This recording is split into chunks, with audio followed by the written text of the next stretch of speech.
Guys, magandang tanghali. Time check, alas 12 nga how. Talagang alas 12 literal.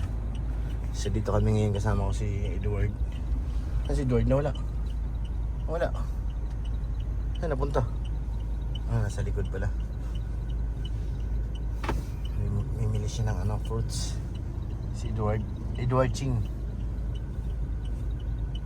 Tayo ngayon sa labas. Simula nang nagbagyo kami, ngayon lang ulit nagkasama-sama. Yung holder yan ni yan. Binili siyang prutas, guys. Para kay Kalingap Rob. Grabe ang tapang ng init dito ngayon. Para ka rin nasa Mindanao. Ganito rin ang sa Mindanao ay ang panahon. Sobrang init. Dito naman pag umulan, sobrang ulan din naman, kaya bawi-bawi lang. Sarap nga yung prutas. Melon, pakwan. The best yan pag ganito. Init, tapos ilagay mo muna sa rep, medyo lumamig ng konti. Lamig ka yun ng pakwan, guys. Kaya si-shake mo. Pakwan at saka mango pag haluin. Dami nang pinamili nito. Ang pinaka the best pag ganito. Pakwan. Napanahon pati ngayon ng pakwan. Tag-araw.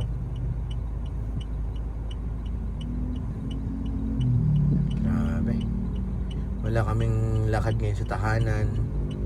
Kinancel ni Derek Ian. Kaya siguro pagkatapos ko nito, uwi na muna. Kala ko may lakad kami, kaya pumunta ako dito sa coffee. Punta ako sa coffee shop. Kinancel ni Derek.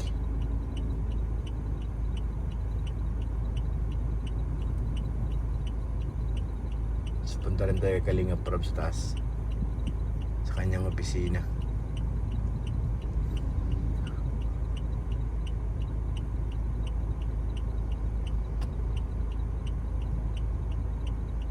Para makipag-usap.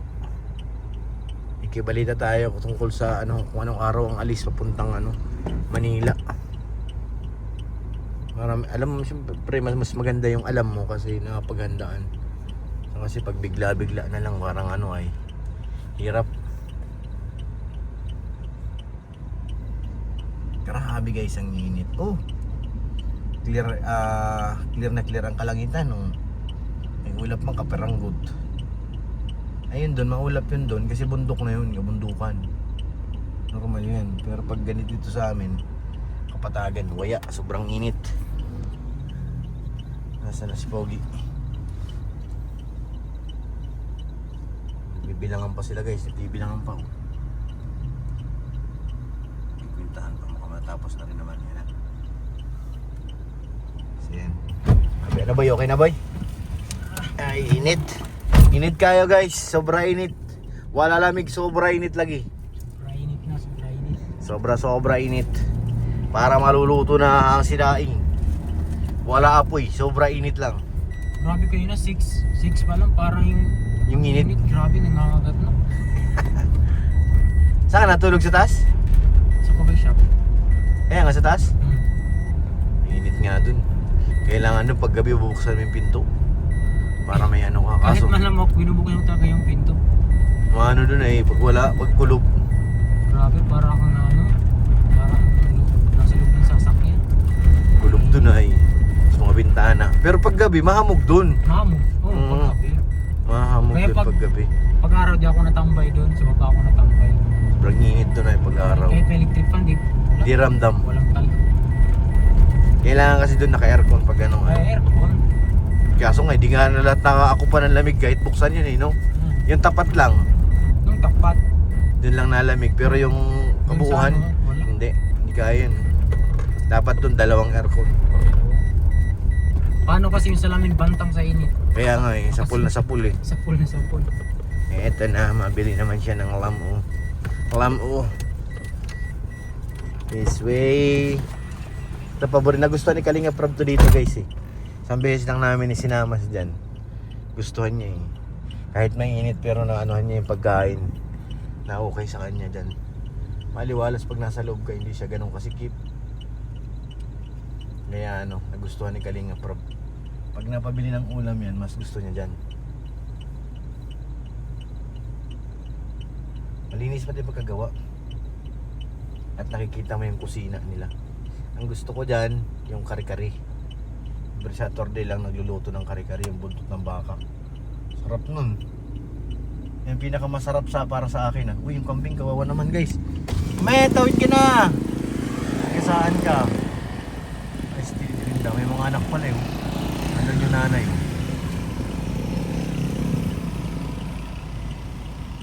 Hindi, tatay pala, barako pala yun. Nasa gasaan eh. Nagiging kaldareta yung mga kambing niya. Kawawa naman.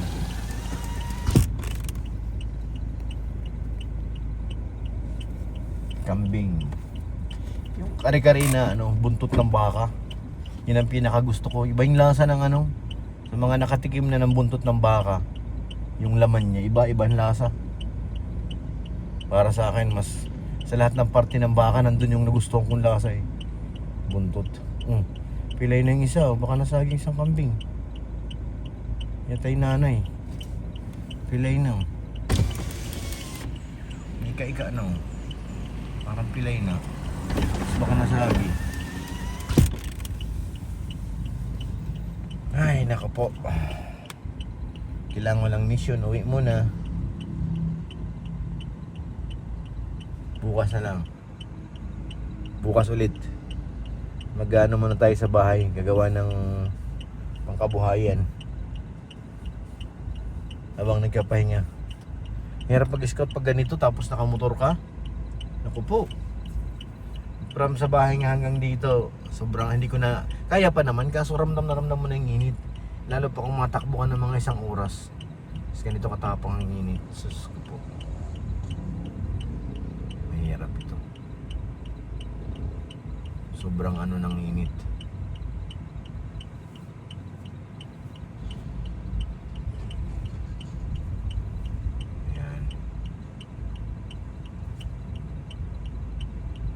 Pag bumotor ka, malapit lang.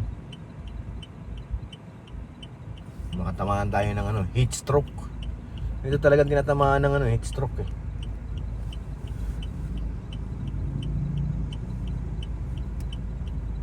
Ito katapang ang init. Innova rin yan, kapatid yan Innova.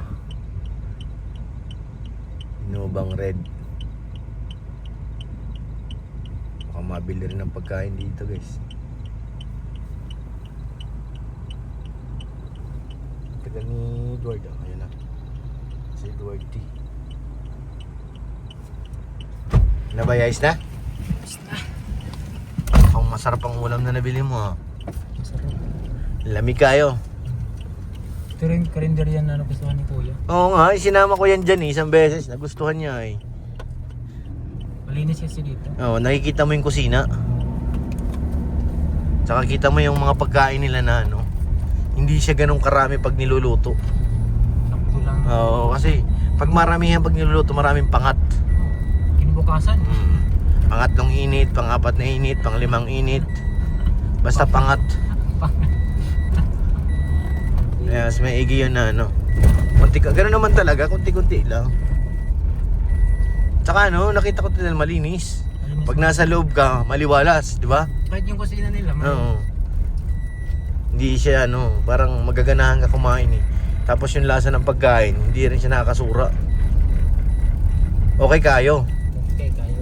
Lamig kayo. Lamig kayo. Malapit na tayo. Sa amin, mission. Gising na ba si Kalinga Prab? Nag-ibig. Mapunta nga ako dun. May tatanong lang ako. Chat na sa akin, bro. Bili ka ulam. Nagkating ko sa taas kanyang opisina. Para may tatanong ako tungkol sa pag-alis. Pag-alis. Papuntang Manila. Kung anong araw. Kasi na ngayon, 8 na ngayon. Dapat maalam-alam tayo para paghanda. Tsaka yung van rin natin at flat na pati. Ang init pa na. Ang init pa naman dyan magpalit ng gulong.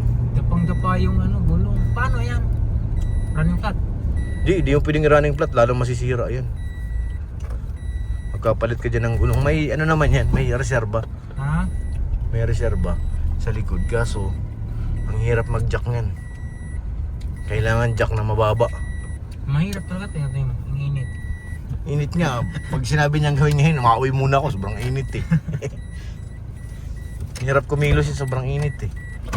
Sige. Hapon. Oo, hapon na. 12 ba naman eh. Lamig kayo. Tayo. Sige, atras lang ako. Kabalik na kami guys sa coffee shop. Mamaya kung papagawa sa akin yung van, papagawa rin kasi ang preno niyan eh. Bumigay ang preno niyan galing Davao. Hindi siya kinaya.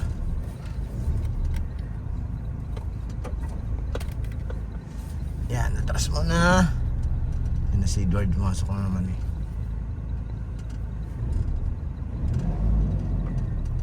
Alright.